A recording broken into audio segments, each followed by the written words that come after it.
Well, it's a joy to be back with you, and we're excited to share with what the Lord has been doing in the last year. And really, this is what the Lord is doing through your prayers and your dollars, and we're just the vehicles for that. And so I only have a few minutes tonight, so we'll go real fast. But we invite you to meet us out in the foyer after the service and ask some questions and just ask the things that we couldn't share in our time together tonight. So this is where we are. We haven't traveled to all of these places yet, but Lord willing, one day we will. We were able to knock a few new ones off of the list this year in our travels. We'll say more about that. These are all of the projects right now that Bibles International has around the world. This is what the Lord has allowed you to do through us since we joined Bibles International 4 years ago.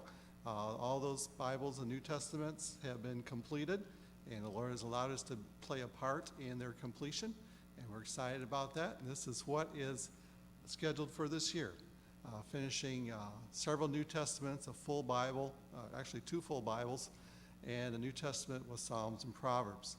And these are all over the world, and we're excited about what the Lord's doing. We're working on the dogma right now for Chad, and I'll probably be proofing that for the last time this week, and we will send that to the printer for the second time. We've already sent it once. They sent it back, said no good, so we're going to send it to them this time.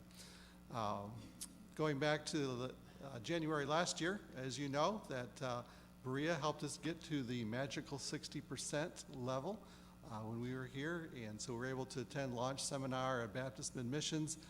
Those are the groups we were with, the families we were with, and they're all on the field now, I believe, and so we are excited for them. And then in March, I was able to go to Myanmar again to do some research, really to specify, to work on one project, the Goga, and they're a group along the border of India, and they have not only no scripture, they have no written language. So we've already connected them with our literacy team, and they are almost ready to begin working on the primer. Their alphabet has been completed, and so we're excited. Now this gentleman behind me, he's not a believer yet. He's more interested in having a written language to preserve his culture. But there are believers among the Goga who want a written language so they can have scripture. One of their pastors that was in our meeting said, for us to do ministry, we have to borrow from other languages. So imagine what your discipleship and evangelism would look like if you couldn't do it all in English, if you had to borrow from other languages. So that's what the pastors there are facing, and we're praying that the literacy part goes quickly so that we can get started on translation. We finished the construction of the translation center in Myanmar this year, and that was a real, I would say, trial by fire, trial by faith for me, not having a construction background other than working with Steve, and so you know how that is. No offense. And so we finished it. This is what it looked like when I was there in March, and this is the completed structure right before the dedication. We're excited, first of all, the Lord brought in all the funds for the construction and finishing of this building. We're excited about how the Lord's already using it for workshops, for literacy, for Bible translation, and we're also excited that eventually we'll get our residency permit so that people can stay there. Consultants flying over from America, translators coming in from their regions of Myanmar, and they can work together in one location, stay there, eat there, and get a whole lot accomplished, much more than they ever could before. So we're excited about that, and we'll say a little bit more about that, but this is what it looked like. This was taken right before the dedication. We have the lobby there. You have this will be the workshop room, also can be used as a lecture hall, and we'll seat 60 people comfortably. There it is in use as a literacy workshop, and library for the consultants and for the translators who come in to give them some additional Bible helps as they're working through scripture translation. The inn part of it is where we will have people stay that come to visit. We have a 3-bedroom apartment with its own separate kitchen and living quarters.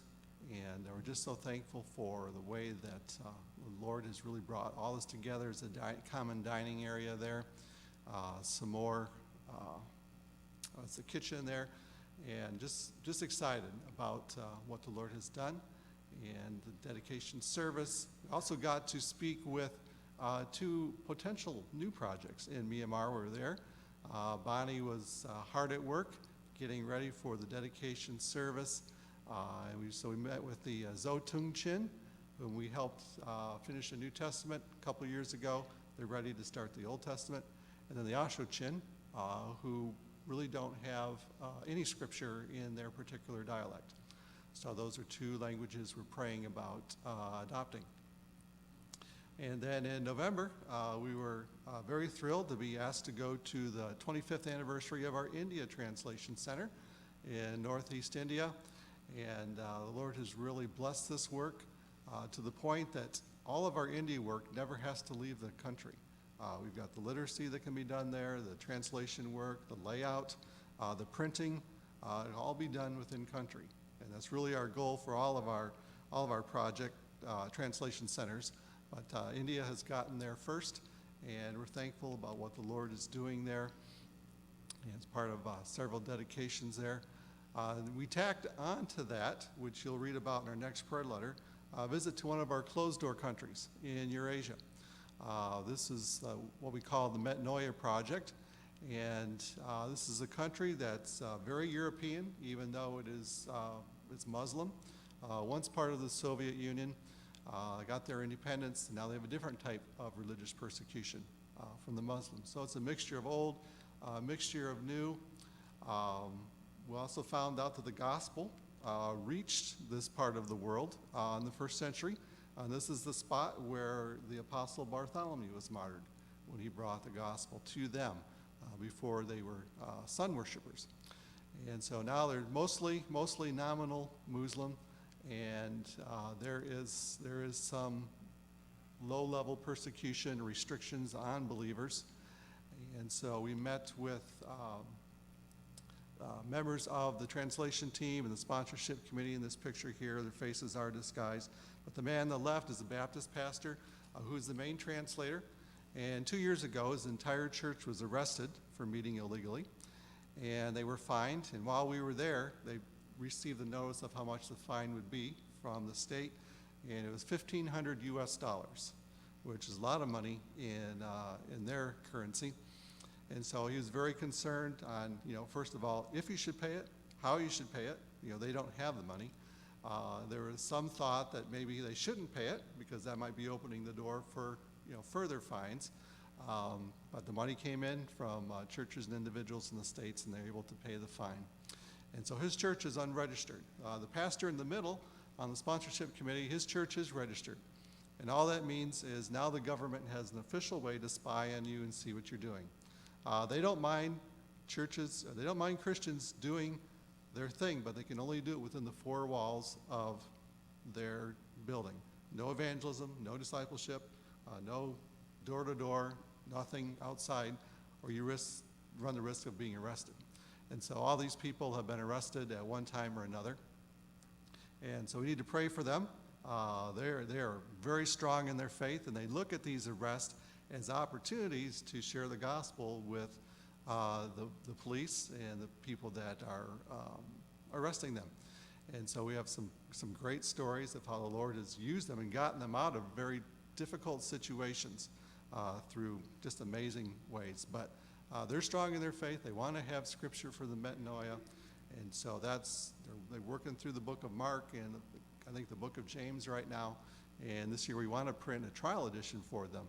Now the pastor, if you can imagine this, the pastor hasn't even told all of his congregation that he's working on a translation in their language. And he hasn't done that because he doesn't trust everyone in the congregation. This is a culture where you see visitors in the church, you're not really excited because they might be part of the KGB. So he doesn't sure he's got everybody on board if they're all believers, and so he's very selective in who he shares with that they're working on a translation for the Metanoia. So pray for them. It was a very eye-opening experience for us, and we're very thrilled to have had the opportunity to go and meet them. Bonnie has been busy with a number of events, starting with the big one in October, the fundraiser. We were very excited to have the Galkin team provide the music for us this year, and it was kind of last minute, but we were very thankful. They did a wonderful job, as always. And of course, volunteer banquet, Christmas gathering, some things that happen in the summer as well that she oversees. And very thankful that she was able to travel with me for the first time since we joined Bibles International, actually twice, both to Myanmar and to India and Eurasia. The Lord provided funds for us to take a little vacation, and so we spent just about a week up in Acadia National Park when we were in the New England area, just enjoying God's creation, and that was very good. And later news, the Lord provided a house for us. After four and a half years of renting mission houses and basements, Lord provided this house for us just about 7 minutes away from the BI home office. And that white stuff you see, that's snow. None of you probably know what that is, but so we're very thankful. And our prayer, this has been Bonnie's prayer much longer than mine, is she wanted to have a place where we could house BI guests and missionaries that come through. And if you recall, we did that to some degree when we were here at Berea, though we had a very tiny house at the time. The Lord has provided 2 rooms in the basement that will serve as guest rooms. The one we're calling the John Eliot room. And no, we're not confusing that with Jim Eliot. John Eliot was the first American translator. In the 1600s, did a Bible translation for the Massachusetts Indians. So we're going to name that room needs a little bit of work before it's ready. But the one room that's ready, the room that you are all welcome to stay in when you come up to visit us, is what we call the Adoniram Judson room, of course. And we've got some of our artifacts from India and Myanmar in the room, and would love to have you come visit. So just let us know when you probably don't want to come right now. It's not a great time, but if you want to come up in the summertime when it's safe, we'd love to have you. Looking forward to this year, we've got a couple of research trips that we'd like to have planned. One is to another closed door to visit the Pente, where the believers there are forced to live in slums, and the Pente believers only have the book of Psalms. I probably have mentioned this in years past, and so we're ready to move forward on the translation, getting started in translation for them. And so we met with groups over the years that have immigrated to the States and trying to work on our network over in their country. So I pray that will happen. Our main contact is still waiting for his U.S. citizenship because he would like to be able to come back to the States after he goes over with us. So we want to make sure that happens first. There's also some groups in India that we would like to take a look at as well. We're at 78% as far as we know. So pray with us that we can finish this year and get fully plugged into what God has called us to do at Bibles International. There's just so much work we're not able to do because we're on the road speaking in churches, raising support, which we don't mind doing, but we do need to get the work of the ministry done as well. So in 2017, we were able to visit 58 churches in 11 states and put about 28,000 miles on the beast. And that's about what we did last year. So we're pretty consistent right there. And so we're praying that the Lord will bring the rest in this year. As you can see, the need is still there. Of the nearly 7,000 languages, there are now 670 that have a full Bible. And so that leaves 220 million people without any scripture and 1.5 billion people without a full Bible. So there's still plenty of work to do, and BI would love to get involved as much as we can, but we have people who are still raising their support, and so we need to pray the Lord gets them on the field and gets them ready. So we appreciate your prayers and your gracious giving to us. We're so thankful for this church and for the support you've shown us over the last 4.5 years, and you guys are a real blessing to us, and we're glad that we could give you this little update here tonight.